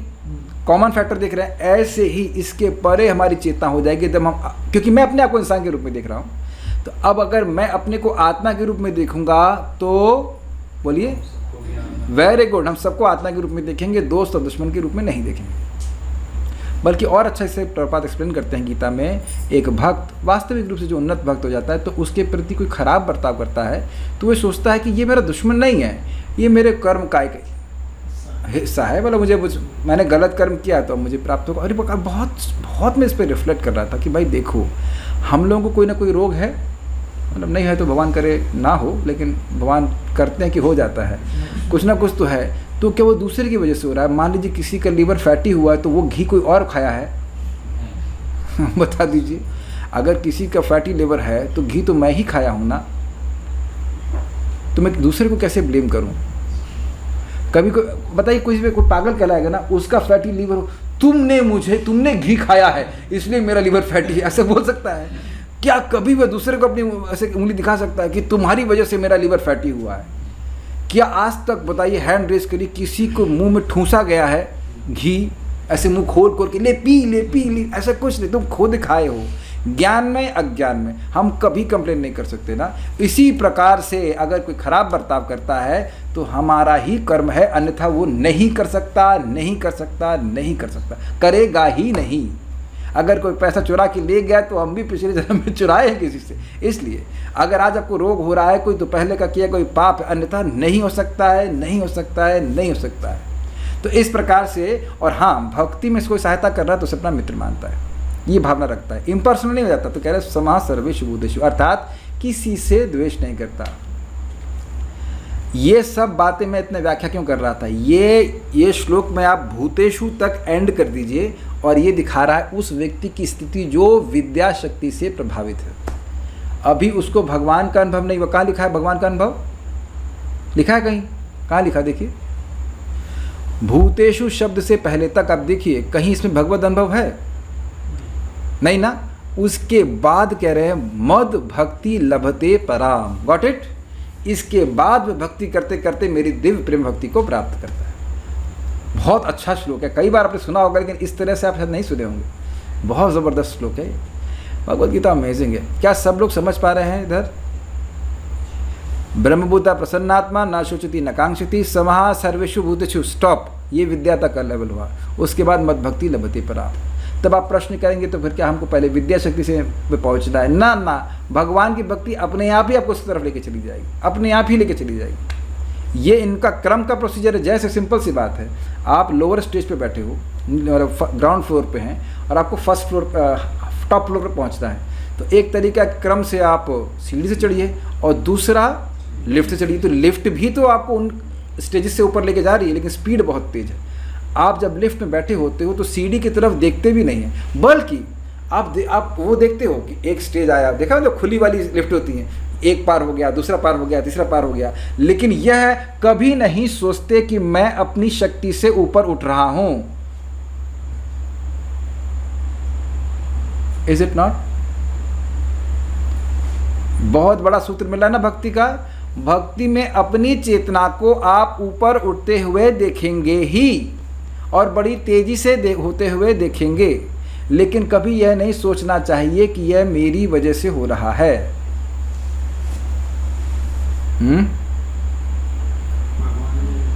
यस। अब आपने हरे बोल दिया, अब इसमें अनंत जन के पाप नष्ट हो गए, तो उसमें हमने क्या किया? हमने तो खाली जीव हिला दी हरे। प्रसाद खा लिया तो 100 पीढ़ियों का उद्धार हो गया, तो उसमें हमने क्या किया? भगवान ने सब कुछ किया कि नहीं? उसी को दिव्य बना दिया। हम तो भगवान की इसी, समझ रहे ना, बिल्कुल भगवान की शरण में। हम क्या कर रहे हैं? करने वाले सब भगवान है। संगत भगवान ने भक्तों को दी, यद्यपि हम नालायक नंबर 1 थे, लेकिन फिर भी भगवान ने भक्तों की संगति दी। इस प्रकार से भक्त समझता है। Is it not? अपने प्रयास से हम आगे बढ़ रहे हैं, ऐसा नहीं हो रहा है। हमारा क्या अति प्रयास है? लिफ्ट का बटन दबाना और उसमें घुस जाना, ये भी कुछ प्रयास की आवश्यकता है या नहीं? इसमें है, लेकिन ये बहुत अधिक प्रयास नहीं है। लेकिन सीढ़ी पर चढ़ना ये बहुत बड़ा प्रयास। Got it? यस। तो आप कहें कि मैं अब सब भगवान ही करेंगे, मैं तो जप भी नहीं करूँगा, मैं तो सुबह उठूँगा भी नहीं, तब फिर कैसे काम चलेगा? यहाँ बात आ रही है तो मैं कुछ भक्तों को गाइडेंस के लिए बोल दे रहा हूँ। भैया देखो, नए लोगों, अगर आपसे लेट हो जाता है उठने में, तो इतनी बात, एक ऑपरेशन होता है यहाँ पे, हेड का ऑपरेशन, से खोलिए, पूरा खोल लीजिए, अंदर एक अंदर डाल दीजिए अंदर, कि नाम कभी भी बोला जाता है तो अनलिमिटेड लाभ होता है। उसका फिर सील कर लीजिए। ये बात दिमाग से बाहर ना निकालिए। हमको बहुत दुख होता है जब इस बात को, इतनी सी बात को भक्त नहीं समझ पाते। नाम आप कभी भी बोलिए, हरे, चाहे रात में बोलिए, चाहे सुबह बोलिए, चाहे दिन में बोलिए, वह असीमित लाभ ही देता है। बस ये होता है कि दिन में झगड़े टंटे चालू हो जाते हैं, तो आप जब कर नहीं पाते हो बस, और सुबह करना आसान होता है, इसलिए हम आपके पीछे लगे रहते हैं कि आप सुबह माला कर लीजिए। समझ पा रहे हैं? लेकिन आप ऐसा नहीं, ये हम कह देंगे कि भाई अब दोपहर में करने वाला असीमित लाभ नहीं मिलता है, तो अब ये बताइए कि आजामिल सुबह ब्रह्ममुहूर्त में हरिनाम कर रहा था। Got it? मैं ये नहीं कह रहा हूँ कि सुबह उठ के नहीं करना चाहिए, सुबह उठ के बढ़िया माला हो जाता है। जी हाँ, बस कठिनाई ये है कि अगर दिन के लिए छोड़ लेंगे तो कभी कभी लेंगे नहीं, ये दिक्कत है। हमको बहुत दिक्कत होती है कलयुग में ना, लोग बहुत धीरे धीरे समझते हैं बातों को, इसलिए मैं थोड़ा एक्सप्लेन कर रहा हूँ। फिर भाई कल वक्त लोग रोगे, प्रभु जी 7:30 हो गया, 8 बज गया, ये हो गया। अरे भाई जब उठ गए तभी सवेरा, तभी से माला करना शुरू कर दो, ठीक है? उत्साहित रहिए, जहाँ पे है वहीं से बात। मान लो इंद्र तृप्ति 80% कर रहे हैं, तो 100 से तो 80 पे आए ना, 80 से 60 पे आएंगे, 50 पे आएंगे, ऐसे करते रहेंगे। उत्साहित रहिए। ये मेरे शब्द नहीं है, भगवान के शब्द हैं, 11 स्कंद में वर्णन हुआ गया है। भोग नहीं छोड़ पा रहे हो, कोई बात नहीं है। कथा नहीं छोड़ पा रहे हो, ये इंपॉर्टेंट बात है। कथा नहीं छोड़ पा रहे हो ना, हाँ कथा नहीं छोड़ पा रहे हो, भोग नहीं छोड़ पा रहे हो, कोई बात नहीं, कथा छुड़वा देगी। कथा करते रहिए, सुनते रहिए, सारे गुणों से उठा करके ऊपर ले जाएगा आपको, ठीक है? एक भक्ति के एंगल से देखिए, भगवान की भक्ति करते हुए भी ये प्रसन्न आत्मा की स्थिति आती है। शब्द भी है प्रथम स्कंद में, एवं प्रसन्न मनसो भगवद भक्ति योगतः भगवद तत्व विज्ञानम मुक्त संगस्य जायते। शब्द है ना, एवं प्रसन्न मन। जब भक्ति करते करते, कथा श्रवण करते करते रजगुण तमगुण नष्ट हो जाता है, तदा रजस्तमो भाव कामलोभ दयश्चये चेतेर एतेर अनाविद्धम स्थितम सत्वे प्रसीदति। प्रसीदति मतलब सुखी हो जाता है जीव। जब भगवान के बारे में कथा सुनता है तो उसके हृदय से तमगुण और रजगुण नष्ट होते हैं। ये दो बाणों की तरह हैं। जैसे अभी हम लोग भोजन करने के लिए बैठे हो और बाण लगे हो तो भोजन नहीं कर पाएगा, करता रहेगा, भोजन कर रहा है लेकिन परेशान होता रहेगा। तो जब ये बाण निकल गए तो वह सुखी हो जाता है। हुआ है अनुभव ऐसा? कभी कभी पाँव में चोट होती है, कभी होता है तो भोजन नहीं कर पाता है। उसके बाद तदा रजस्तमो भाव, इसके बाद रजोगुण तमगुण जब नष्ट हो गया तो एवं प्रसन्न मनसो, अब बड़े प्रसन्न मन से, यहाँ लिखा ना प्रसन्न आत्मा प्रसन्न मनसो। अब कैच कर रहे हैं कि कैसे भक्ति व्यक्ति को ब्रह्मभूत अवस्था में लेकर जाएगी। प्रसन्न आत्मा प्रसन्न मन कब होगा? जब ब्रह्मभूत अवस्था प्राप्त होगी। ये क्लियर हो गया। एवं प्रसन्न मनसो, कथा सुनते सुनते ही वह उसके हृदय से सारा पवित्र हो गया, वो पूरी तरह पवित्र हो गया। रजगुण तमगुण और सतोगुण भी क्लियर हो गया। एवं प्रसन्न मनसो भगवद भक्ति योगता, भगवत भक्ति के योग से कथा सुनने के द्वारा मुक्त संग से जाते। क्या है? एवं प्रसन्न मनसो भगवत भक्ति योगता भगवत तत्व विज्ञानम, भगवान के तत्व का अनुभव करके मुक्त संग से जाते, सारी आसक्तियों से मुक्त जाता है। तो मैंने इस श्लोक क्यों कोट किया? ये दिखाने के लिए कि आपको मुझको ये ब्रह्मभूत अवस्था प्राप्त करने के लिए क्या करना है, जो कर रहे हैं वही करना है। भगवान की कथा सुनते रहिए, नाम जप करते रहिए, अपने आप ये प्राप्त हो जाएगी। देखिए, प्लीज़ बुरा नहीं मानिएगा, हम खाली एक बात बता रहे हैं। जो भी गृहस्थ भक्त कुछ कठिनाई अनुभव कर रहे हैं वो केवल इसलिए कि शाम को कथा नहीं सुन पाते। मैं कटाक्ष नहीं कर रहा हूँ, विवेक दे रहा हूँ। मैं डांट नहीं रहा हूँ, विवेक दे रहा हूँ। ये मेरे शब्द नहीं है, भागवत के शब्द हैं। सायः प्रातः गृणन भक्त्या दुख ग्रामा विमुच्यते। जो व्यक्ति भगवान की कथा को सुबह शाम श्रवण करता है वह दुखों के समूह से मुक्त हो जाता है। शाम की कथा सुनने से सोने के लिए बैटरी पूरी। जी हाँ, शाम की कथा सुनने से आपको पूरा उत्साह रहेगा जब करने के लिए। अब हर व्यक्ति का विवेक है वह अपने आप को कैसे इस तरह से एडजस्ट करता है। अब आप ये भी देखिए ना, आप अपने बात ही का चार्ज के फ़ोन को भी हम कम से कम आधा घंटा 1 घंटा लगातार चार्ज करने के लिए लगे रहते थे। लगाओ निकालो, लगाओ निकालो, लगा निकालो, तो चार्ज होने से रह गया ना। करते हैं ऐसा आप लोग?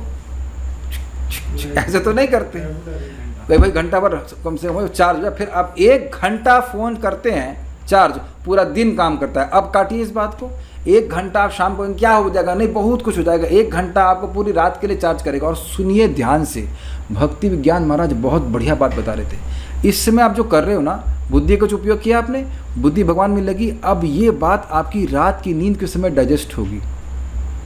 जैसे बिल्कुल अमेजिंग है। जैसे आप डिनर करते हैं, मैंने 5 बजे डिनर कर लिया, तो अब डाइजेशन हो रहा है कि नहीं? कैच किया आपने? ऐसे ही आप कथा सुन रहे हैं, ये डाइजेस्ट होती चली जाएगी। डाइजेस्ट होकर क्या करेगी? आपके और भक्ति बढ़ाएगी, आप सुबह ऊर्जान्वित उठेंगे। और अभी आपने रात में कुछ बातें करनी, कुछ कर लिया तो फिर दिक्कत। इसीलिए मैं रात में फ़ोन उठाता ही नहीं। कब बात करनी है? दोपहर 12 बजे, जब गीता क्लास के बाद में पूरा ऊर्जान्वित रहूँ तो कुछ आपके दुख सुन सकते हैं। उसके समझ में दुनिया में तो दुखी तो आई, तो उसके बाद उसके नहीं तो हम बात नहीं करते। बहुत रेयर इवेंट पे कभी बात करते हैं। मैं प्रैक्टिकल अनुभव देख रहा हूँ, बहुत बढ़िया जीवन इस प्रकार चल रहा है। ये प्लीज़ रहस्य समझ लें इस बात को। जो करेगा उसका उत्साह बना रहेगा। हमारे सामने एक कृष्णारविंद प्रभु बैठे हैं, तो ये थोड़ा सा जब में देर में ज्वाइन कर रहे थे, तो मुझे लग रहा था कि तो लेज़ी बॉय है। और आज मालूम चला कि तो 4:30 बजे उठ के माला कर लेने। भगवान काला टीका ला के क्यों नहीं आते हैं आप? हमारा नज़र लग जाएगी आपको। लेकिन हम सरप्राइज, क्योंकि वो पहले माला 8-9 माला पहले कर लेते थे। आप सरप्राइजिंग। तो प्रभु बता रहे थे कि रोज़ हम रोज बता के रहे थे, हम देखिए ना, रोज शाम को क्लास सुनते हैं। आपकी भौतिक अवस्था वही रहेगी, या चेंज हो या ना हो, आप प्रसन्न हो जाओगे। क्योंकि हमारी प्रसन्नता भौतिक अवस्था पर निर्भर नहीं करती। जैसे बहुत सिंपल सी बात समझिए, मछली पानी में रहती है। अब दुनिया में यूक्रेन का युद्ध किसी से हो रहा है या नहीं हो रहा, मछलियों को कोई मतलब नहीं। बिल्कुल क्लियर से अधिक उदाहरण दे नहीं सकते। बाजार में व्यापार में क्या भाव चल रहा है, टमाटर का दाम बढ़ रहा है नहीं बढ़ा, मछलियों को कोई मतलब नहीं। मछली को पानी मिल रहा है, वो पानी से संतुष्ट है। समझ में आ गया ये बात? ब्रह्म में अवस्थित, ये हमने पढ़ लिया। और उसके बाद आगे क्या करते हैं, और भी थोड़ा पढ़ेंगे। भगवत गीता के इस श्लोक में परम का अर्थ श्रेष्ठ अथवा केवल है, क्योंकि यह अब अपनी पौर्वकालिक गौण स्थिति से रहित है। क्या मतलब हुआ इसका? इसमें कह रहे हैं मेरी पराभक्ति को प्राप्त करता है। पराभक्ति मतलब दिव्य, मतलब केवल, अर्थात इसमें ना तो सतगुण है, ना रजगुण है, ना तमोगुण है। ये केवल निर्गुणा भक्ति है, केवल, नो मिक्सचर। क्लियर? ठीक है। अच्छा, अब ऐसी भक्ति से क्या होता है? कहते हैं भक्त्या, ये जो पराभक्ति इसको प्राप्त हो गई, भक्त्या माम अभिजानाति यावन यश्चास्मि तत्वतः। भक्ति के द्वारा माम, भगवान कह रहे मुझको, अभिजानाति, अभितः, बढ़िया से जानता है। कैसे जानता है? यावन यश्चास्मि तत्व, जितना मैं हूँ, जितना मेरा परिमाण है। याद आ रहा है कुछ? यावान अहम यथा भावो यद रूप गुण कर्म कह तथैव तत्व विज्ञानम अस्तु ते मद अनुग्रहात। ये भागवत में पढ़ रहे थे कि नहीं? जितना मेरा परिमाण है, भगवान का परिमाण कितना है? छोटे से छोटा और बड़े से बड़ा। समझ आ गया? यथा भाव, जैसा मेरा सच्चिदानंद सत्ता है, या मेरा जो अभिप्राय है भक्तों के प्रति कि मैं भक्तों के प्रति हमेशा ही अनुकूल रहता हूँ, हमेशा ही प्रेम करता हूँ उनसे, ये सब। और मेरा जो रूप है, श्याम वर्ण इत्यादि, चतुर्भुज रूप, द्विभुज रूप, वह सब, और गुण, भक्त वात्सल्य आदि, और कर्म, गोवर्धन लीला आदि, यह सब तुम तत्व में समझ जाओ मेरे अनुग्रह से। ये समझ में आया? दोनों चीज़ को बैलेंस कीजिए। वहाँ ब्रह्मा जी को बोल रहे हैं मेरे अनुग्रह से तुम समझोगे, और यहाँ कह रहे हैं अर्जुन को कि भक्ति के द्वारा मुझे अच्छी प्रकार से जानता है। मतलब ऐसा भगवान का कोई पक्ष नहीं है जो ना जान पाए। क्या भगवान का पक्ष है? कितने बड़े हैं, कैसा उनकी सत्ता है, क्या उनके रूप हैं, कितना गुण है, और क्या कर्म है, यह वो समझ लेता है। तो इसमें स्पष्ट हो रहा है कि भक्ति के द्वारा ही भगवान का अनुग्रह प्राप्त होता है, और उस अनुग्रह के द्वारा ही व्यक्ति भगवान को समझ पाता है। विद्या शक्ति के द्वारा भगवान को समझा नहीं जा सकता। एक ही टाइम में सीमित और असीमित है। हाँ, लेकिन यह अनुभव कि भगवान एक ही समय में असीमित और सीमित है, ये भक्ति के द्वारा ही समझा जा सकता है, नहीं तो नहीं समझा सकता। देखिए, इसीलिए हमें आचार्यों की टीका को पढ़ना चाहिए, प्रभुपाद की टीका को पढ़ना चाहिए। केवल अनुवाद पढ़ करके, ट्रांसलेशन पढ़ के आप उस श्लोक को नहीं पकड़ेंगे, नहीं पकड़ सकते वो, क्योंकि हम लोग तो गुणों में पड़े हुए हैं। उसका क्या अर्थ है, वो तो जो दिव्य अवस्था को प्राप्त है। समझिए, चक्रवर्ती पाद, श्रीधर स्वामी पाद, श्रील प्रभुपाद, ये भगवान के शुद्ध भक्त हैं। इन पे भगवान ने पूरा खुले दिल से कृपा करी है, तो वह इस श्लोक को समझ पाते हैं। तो उनके अनुगत्य में हम समझ रहे हैं। ठीक है, नेक्स्ट। इस प्रकार भक्ति की तारतम्यता, अब बड़ा सुंदर बात है। इस प्रकार भक्ति की तारतम्यता तथा प्रकार के अनुसार, मतलब कितनी भक्ति बढ़ी हुई है और किस प्रकार की भक्ति है, सतगुणी है या निर्गुण है, उसके अनुसार उस व्यक्ति को भक्ति के शूद्र अंश के द्वारा, शूद्र अंश मतलब भक्ति थोड़ी है, बहुत थोड़ी सी है, निर्विशेष ब्रह्म की अनुभूति होती है। अभी भक्ति बहुत बड़ी नहीं है, थोड़ी सी है, किंतु अनंत चिद विशेष ब्रह्म भगवान की नहीं। भगवान भी ब्रह्म है और ब्रह्म ज्योति भी ब्रह्म है, लेकिन भगवान दिव्य गुणों से विभूषित हैं और निर्विशेष ब्रह्म में गुण नहीं है। तो उसको निर्विशेष ब्रह्म की अनुभूति होती है, लेकिन भगवान की अनुभूति नहीं होती है। यह एक अल्प दृष्टि व्यक्ति की भांति है, जो मणिमय मूर्ति के केवल समान रूप को ही देखता है, न कि मुख, नासिका, नेत्र, कर्ण आदि समस्त विशेष विस्तृत विवरणों को। जब भक्ति द्वारा जो गुणों से परे व्यक्ति में प्रकट हुई है, विद्या की पूर्णतः समाप्ति हो जाती है, तब उस व्यक्ति को निर्विशेष ब्रह्मानुभूति की सिद्धि प्राप्त होती है। यह निर्वाण शब्द द्वारा वाचित जीव और ब्रह्म की का ऐक्य है। अब क्या बोल रहे हैं? मेरी माता जी की आंखें कमज़ोर थी, तो काफ़ी जब कमज़ोर होगी, कैटरैक्ट समझते हैं, कैटरैक्ट उनको पक रहा था, कैटरैक्ट समझते हैं, तो शुरुआत होता है, फिर वो पकना शुरू करता है, तो दृष्टि धूमिल हो जाती है। तो कहती थी कि तुम दिख रहे हो लेकिन डिटेल्स नहीं। समझ आ रहा है? अभी हमारी अगर दृष्टि एकदम स्पष्ट होती है तो हम सब कुछ किसी व्यक्ति को देख लें, आँख दिख रही है, उसके बाल दिख रहे हैं, सब कुछ दिख जाते हैं। लेकिन जब आँखें, जब नज़रें कमज़ोर हो जाती हैं तो दिख रहा है लेकिन पूर्णतः नहीं दिख रहा है। समझ आ गया?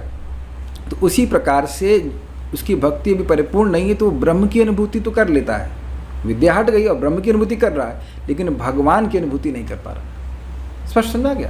ठीक है। भगवद गीता में कहा गया है, ततो माम तत्वतो ज्ञात्वा विशते तदनंतरम। पुनः इसी श्लोक के दूसरे चरण में देखा जाता है, ततो माम तत्वतो ज्ञात्वा विशते तदनंतरम, अर्थात उसके बाद मुझसे संबंधित वस्तु ज्ञान होने पर जीव मुझ में प्रवेश करता है, अर्थात मुझे प्राप्त करता है। तत्व का मतलब उसके बाद, पहले ब्रह्मानुभूति प्राप्त किया, अब उसके बाद वह और प्रगति करेगा और भक्ति करेगा, तब उसे भगवान का अनुभव प्राप्त होगा। क्लियर? यस। जब भगवत कृपा विलास रूपा, जो भगवान की कृपा है, बस समझ लीजिए, तथा चित शक्ति का सार परम उत्तम शुद्धा भक्ति अवतार लेती है एवं मात्रा एवं प्रकार के अनुसार अत्यधिक प्रबल एवं प्रमुख हो जाती है, तब क्योंकि वह परम स्वतंत्र है एवं गुण दोष की गणना नहीं करती। आप में क्या दोष है वह भक्ति देवी नहीं देखती हैं। क्या देखती हैं? ये कथा, इसकी मुझ में श्रद्धा है। Is it okay? जैसे वैद्य नहीं देखता है कि आप में दोष क्या है, वो यही देखता है कि इसकी मुझ में श्रद्धा है, इसको मैं ठीक करके ही मानूंगा। Is it okay? कभी नहीं सोचना कि हमारे अनर्थ इतने ज़्यादा हैं कि भक्ति देवी ठीक नहीं कर सकते, बल्कि ऐसे सोचना मेरे इतने अनर्थ हैं कि भक्ति देवी के अलावा कोई साधन ठीक कर नहीं सकता, और भक्ति देवी सीधी ठीक करके ही मानेंगे। कुछ अंतर आ गया जी। तथा दुराचरण वाले अथवा जिनका जन्म राक्षस, पुलिंद अथवा पुलकश आदि रूप में हुआ हो, उनमें भी यादृच्छिकी ही बद्धजीव के भीतर उदित हो सकती है, जबकि यह हो सकता है कि वह मुक्त होने पर भी ब्राह्मणों अथवा सन्यासियों में उदित न हो। उस भक्ति द्वारा ही अविद्या पर्यंत समस्त क्लेश नष्ट हो जाते हैं। कहाँ तक पढ़ना है? थोड़ा और पढ़ना पड़ेगा, इसके बाद यहाँ पे रुकेंगे। ऐसा भगवान कपिल देव के द्वारा कहा गया है कि जरत याशु या कोशम निर्गीर्ण मनलो यथा, जठर स्थित अग्नि जिस प्रकार भुक्त अन्न को पचाकर जीर्ण कर डालती है, उसी प्रकार भक्ति भी अविद्या से उत्पन्न वासनामय लिंग शरीर का क्षय कर डालती है। श्रीमद् भागवतम 3:25-33। बड़ी सुंदर सुंदर बातें हैं। क्या जीवात्मा स्वरूपतः खराब है? ना, उसके मन में गंदगी भरी हुई है। जैसे बच्चे लोग फुटबॉल खेल के आते हैं, अपने सबने बच्चों ने खेला होगा, और वो सारे कपड़े मम्मी को धुल रहे हैं, तो मम्मी ये देख रही होती है क्योंकि कपड़े गंदे हैं, वो ये नहीं देख रही कि मेरा बच्चा खराब है। क्लियर? तो भक्ति देवी देख रहे हैं कि ये बच्चा शैतान है जीव शैतान है, मतलब नालायक है, तो इसके मन गंदा जरूर है, लेकिन अब मेरी शरण में आया है तो मैं इसको शरण देकर उसको शुद्ध करके ही मानूंगी। This is how we should approach कि हे भक्ति देवी, हे राधा रानी, हे कृष्ण, आपके अलावा हमारा शुद्धिकरण कोई कर ही नहीं सकता। हमारे और कोई आश्रय नहीं, हमारा नहीं बोलना चाहिए, मेरी आपके अलावा कोई होप नहीं है, आप ही शुद्ध कर सकते हैं। जब इस प्रकार की आप श्रद्धा रखेंगे तो उनके पास तो असीमित बल है, वो तो कर ही देंगे। उनके पास लिमिटेड बल नहीं है, असीमित बल है। जो भी आप साधन सोच रहे हैं, जो भी शक्ति सोच रहे हैं, उससे बहुत ज़्यादा बल भगवान के पास है। ठीक है? और परम स्वतंत्र का क्या मतलब है? अरे भैया ये देखो, ये इतना पापी, तुमसे पूछा मैंने, समझ आया? मान लो मैं पापी हूँ, अब आप भक्ति देवी हैं, ठीक है, तो ये आप हो गए बीच नाटक कर रहे हैं, तो आप हो गए एक मीमांसक, तो मैं हे भक्ति देवी मैं आपकी शरण में हूँ, तो आप क्या कहेंगे? आओ बेटा, आओ बेटा। आप कहेंगे अरे ये सुबह दारू पी किया है अरे दारू पी किया है ये, ऐसे करके। तो आप क्या कहेंगे? When your opinion is needed, it will be given to you। तुमको कौन पूछा? तुमसे कौन पूछा? वो मेरे पास आया है कि नहीं आया है, मैं ठीक कर दूंगी। तुम्हें क्या जरूरत है? तुमसे कौन पूछ रहा है? ये सब आप लोगों को लग रहा हो कि हम मजाक में बोल रहे हैं। प्रभुपाद जी बड़ा अच्छी बात कहते हैं, चाहे हम एक नंबर के चोर भी क्यों ना हो, अगर हृदय में ये चाहे कि हमें भगवान के चरणों की प्राप्ति करनी है, बस आप पार हो जाएंगे। सब कुछ शुद्ध हो जाएगा। अपने जीवन, इसी जीवन में आप देखेंगे कि कैसे भगवान की भक्ति शुद्ध कर देती है। मैं दुराचार करने के लिए नहीं कह रहा हूँ, मैं एक सद इच्छा की बात कर रहा हूँ कि मैं कितना भी खाई में गिरा हूँ, मुझे भगवान की भक्ति प्राप्त करनी है। ये भगवान देखते हैं, सब उठा देते हैं, हर प्रकार के दोष को भगवान स्वयं निवर्तन कर देते हैं। बहुत जल्दी करते हैं, इसीलिए तो कह रहे हैं राक्षस पुलिंद। अब इसका प्रमाण क्या है, मैं एक कथा बताऊंगा तो आपको बिल्कुल समझ में आ जाए। कल भी एक कथा सुनाई थी, आज फिर एक कथा सुना रहा हूँ, और वो कथा भले आप जानते हो लेकिन इस कंटेक्स्ट में बहुत इंपॉर्टेंट है। एक व्यक्ति था, उसका नाम था मृगारी, और वो इतना क्रूर था कि जानवरों को आधा रेतना समझते, मार करके आधी गर्दन काट करके छोड़ देता था और तड़पें वो। बताइए कितना क्रूर व्यक्ति। तो नारद जी एक बार उस जंगल से जा रहे थे और उन्होंने देखा कि इस प्रकार से जानवर तड़पड़ा रहे, तो उनको तो बहुत दुख लगा। तो वह अब ये शिकारी फिर से निशाना लगा रहा था, तो नारद जी उस जानवर को भगा दिए। अब उसको कितना क्रोध आया होगा सोचिए। तो नारद जी सामने आए और नारद जी के प्रभाव से वह प्रभावित हो गया, उनका ऐसा तेज ऐसा प्रभाव था। तो कहा साधु जी कुछ आपको मृगछाल चाहिए? उसको लग रहा है ये मृगछाल के आए हैं। तो अब कहा नहीं वो सब हमको नहीं चाहिए, आप यह बताइए कि आप इनको पूरा क्यों नहीं मारते। देखिए नारद जी कैसी बात कर रहे हैं, ये नहीं कह रहे हैं कि इसको मारना छोड़ो, कह रहे हैं आप इन्हें पूरा क्यों नहीं मारते, आप आधा क्यों मार देते हो। कहता है हमारे पिताजी ने यही सिखाया, जब ये तड़पड़ाते हैं तो हमारे हृदय में बड़ा आनंद आता है। वाह वाह, कितनी सुंदर चित्त है उनका, बताइए। और अब नारद जी कहते हैं देखो तुम इनको मार रहे हो तो चलो वो तो बहुत बड़ा दोष नहीं, लेकिन तुमको आधा मार के छोड़ दे रहे हो, ये तुम उनको विशेष कष्ट दे रहे हो, तुमको बहुत पाप लगेगा। और नारद जी ने दिखाया देखो ये सब तुम मरोगे, सब तुम्हारा वेट कर रहे हैं नरक में, तुमको चीरेंगे फाड़ेंगे। अब उसकी हालत टाइट। तो कहे क्या कर सकते हैं, तो कह रहे हैं कि देखो तुम अब धनुष बाण त्याग दो। तब वो सोचता अरे मैं धनुष बाण त्यागूंगा तो जीऊँगा कैसे, ये एक और बीमारी है। व्यक्ति सोचता है जब तक मैं पाप नहीं करूँगा मैं जो है पालन नहीं कर पाऊँगा। तो खैर जो भी है वो नारद जी की बात मान गया, और नारद जी ने अपने सामर्थ्य को दिखाने के लिए क्या किया, उन जानवरों को जिंदा कर दिया जो उसने मारे थे। अब तो उसकी और श्रद्धा हो गई, ये तो बड़े साधु हैं जिंदा कर दिया। तो उसका प्रयोजन था कि इसका विश्वास हो जाए कि हमारे गुरु महाराज बड़े समर्थ हैं।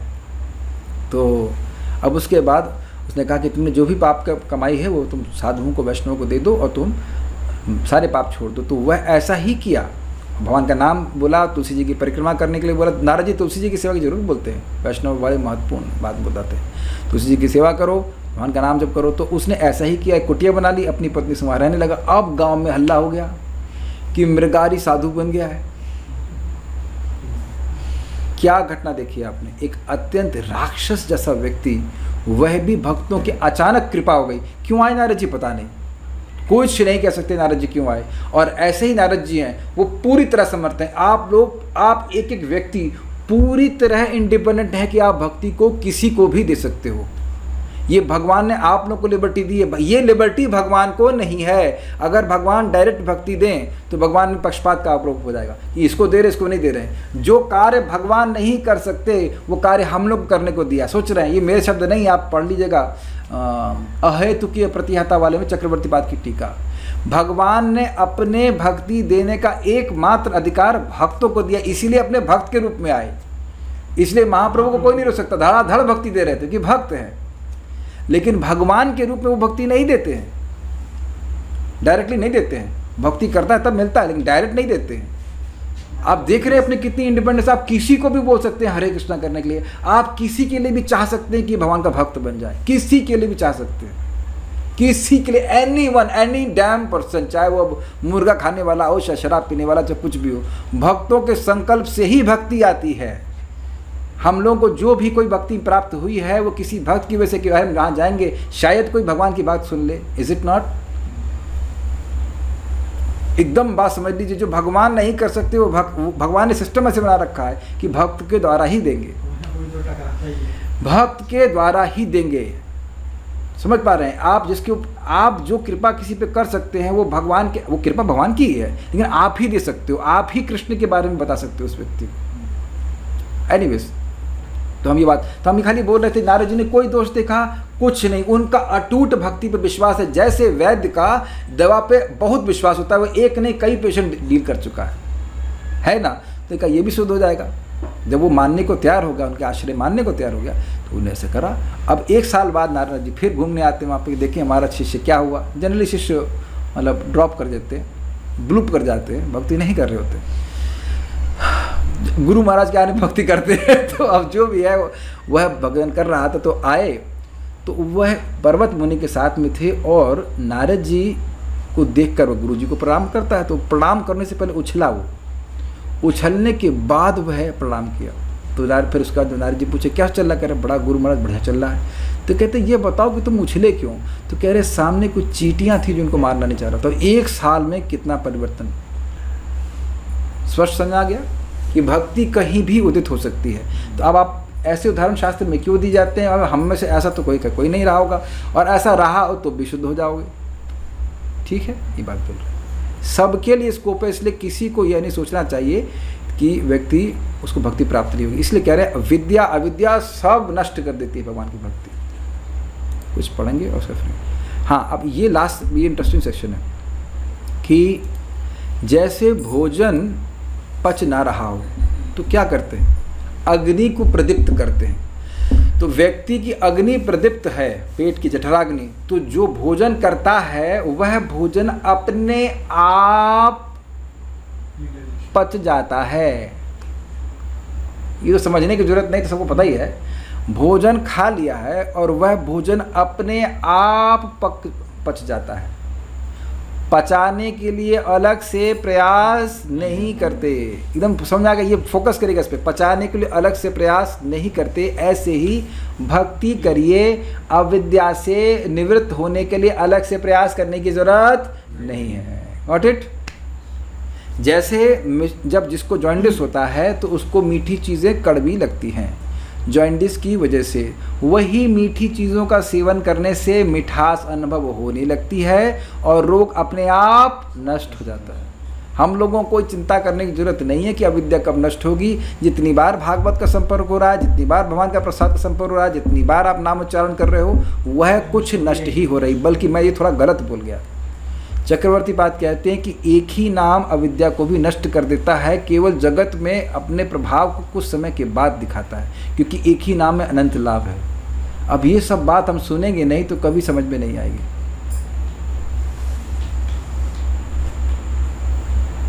समझ में आ रहा है? देखते जाइए आप। मेरी तो प्रार्थना है कि इस भागवत से पहले कोई मरे नहीं, मैं भी नहीं और आप भी नहीं, पूरा सुन के ही मरे। सब साथ में मर जाए तो भी चलेगा, नहीं कोई नहीं मरे। मर ही नहीं रहे हैं। एक व्यक्ति कथा के समय मर के दिखाओ, मैंने आत्महत्या मत कर, मर ही नहीं सकते। जो भी मृत्यु वो चप्पल की तरह बाहर छोड़ करके आए हैं आप। You can not die. जब तक ये कथा चल रही है आप मर नहीं सकते। इतने फॉर्चुनेट थे ना, कथा सुनते सुनते मर जाएंगे। माया जानती है कि इस समय मर गया तो सीधे भगवान के पास जाएगा। बस ये सेक्शन पढ़ करके हम लोग भक्ति, बड़ी भक्ति से क्या होगा? केवल उस भक्ति द्वारा ही व्यक्ति को प्रत्यक्ष आनंद ज्ञान से परिपूर्ण भगवान का अनुभव होगा। जिस प्रकार प्रबल दृष्टि वाला व्यक्ति अपने सौभाग्य से मूर्ति के समान रूप तथा मुख, नासिका, नेत्र एवं कर्ण आदि का विस्तृत विवरण भी देखने में समर्थ है। उसके बाद आगे आएगी बात, उसको हम लोग कल देखेंगे। तो उम्मीद है कि आपको बातें समझ में आएंगी। एक बात आपने महसूस करी होगी बातें, जब चश्मा लगा होगा कभी किसी को, अब आप लोग, मुझे भी ऐसे खास अनुभव नहीं है, कुछ लोग चश्मा नज़र कमज़ोर होती जाती है, चश्मा लगाते नहीं, तो अंततः तो जब बहुत कमज़ोर हो जाती है, जब ठीक से दिख, मुझे अभी सब लोग ऐसे दिखते हैं जैसे बिना चश्मे के। कुछ लोग की एकदम नज़र कमज़ोर हो जाएगी, 2-3 नंबर आ जाएगा, तब धुंधला दिखने लगता है, तब जाते हैं उसके पास। तो कैसे देखा होगा? अब सही दिख रहा है कि अब सही दिख रहा है? देखा है तो सब सही नंबर लग जाता है, हाँ अब सही दिख रहा है, समझ आ गया। तो वस्तु तो है वही, लेकिन दृष्टि कमजोर है, इस कारण से अनुभव नहीं हो रहा। ठीक है, तो भक्त लोग कभी निराश नहीं होंगे, श्रीमद् भागवत सुनते रहेंगे। और आपकी दृष्टि आई है, आप भक्ति के रस का अनुभव कर रहे हो, क्या प्रमाण है कि रोज वही भक्त हमको दिख रहे हैं। और अन्य भक्तों को या अन्य लोगों को आप खींच के लाने का भी प्रयास करेंगे तो वो नहीं आ पाएंगे। और आप देखेंगे कि कृष्णानंद प्रभु को याद है, आप नारद जी का प्रसंग बड़ा पसंद किए थे, और अब करते करते दूसरे स्कंद पे आ गए हैं आप, एक यात्रा की तरह। Is it not? आप देख रहे हैं कि नारद जी के प्रसंग से आप प्रथम स्कंद शुरू किए थे, और ऐसे ऐसे करते करते एक दिन हम लोग दशम, तो कृष्णानंद प्रभु ये 10.1.4 कैसा लग रहा है, हम चाहते हैं यह भी आप सुनें। और आप ये देख रहे हैं कि अन्य जगह जो सीरियल्स होते हैं उसमें कुछ बहुत बोरिंग होता है, उन लोगों को दिमाग खुरचना पड़ता है कि अब अगले सीरियल में हम क्या बोलें, है ना। और अभी आप देख रहे हैं practically everyday every class is something new, out of the box. Bhagavat में कितने सारे विस्तार है, एक्चुअली, और वही बात फिर से सुनेंगे तो भी अच्छा लगता है, और जो और नई नई बातें सीखने को मिलेंगी वो, के बाद एक परत जी हाँ, परत खुलती जाती है। यस, अब देखिए, हम तो भक्तों से यही बोलते हैं, जैसे हम आपके बच्चे भी हैं जिनकी रुचि लग रही है, तो बेटा शाम को आप जैसे यहाँ सुन रहे हो वैसे रोज वहाँ सुन सकते हो, नहीं तो हमारे संग रह जाओ। भाई ये पापा है, हम चाचा है, चाची, चाचा चाची से रह लीजिए, भागवत पढ़िए। जब बिजनेस संभालना हो तो पापा को इधर ड्रॉप कर देना, बिजनेस संभाल लेना, कोई दिक्कत नहीं। एक बात बोल के हम रुकेंगे। परीक्षित महाराज पूरे विश्व के राजा थे, महाभागवत हैं, और वह कह रहे सुखदेव गोस्वामी से कि मैं अब तक केवल दुख भोगा हूँ गुरुदेव, आज मैं आपसे कथा सुन रहा हूँ तो अपना जीवन सफल मान रहा हूँ। This is how Bhagavatam is रसमय। जैसे जैसे ये पढ़ते जाएंगे ना, हम जब दोबारा पढ़ाएंगे ना, अभी तो पहली बार पूरी नहीं हुई है, दोबारा पढ़ाएंगे तब देखना कैसे आप प्रवेश करेंगे, तब देखना तब तक कितने अनर्थ हमारे सारे धुआं उड़ा देंगे भगवान, धुआं उड़ा देंगे। ये धुआं मतलब ये भागवत ही पूरा सब खत्म कर देगी, बहुत प्रबल साधन है। तो भगवान से प्रार्थना है सभी लोग इस प्रकार से बने रहें। Stop here. कोई प्रश्न किसी भक्त का तो यहाँ नहीं सुनाई, पर एक प्रश्न लग रहा है किसी भक्त का है। वन डाउट, करोड़ करोड़ जन मीन्स अनंत जन। बात तो सही कह रहे हैं महाराज, समझाते हैं जब ऐसा बोला जाता है कि करोड़ों जन्म, तो उसका मतलब ही नहीं कि कितने करोड़ अब गिनने बैठे, 1 करोड़ कि 2 करोड़। वो आशय यह होता है कि अनंत जन्मों के पाप नष्ट भगवान कर देते हैं, यानी कि एक ही नाम से सारे पाप ध्वस्त, और बाकी सारे नाम से आप अपनी भक्ति बढ़ा रहे हैं। अब जितना बढ़ाना चाहे बढ़ा लीजिए। ठीक है, तो यहाँ पे उम्मीद है कि आप लोग समझ पाए कुछ। So will stop. Shrimad Bhagavatam की जय, श्रील प्रभुपाद की जय, निताय गौर प्रेमानंदे।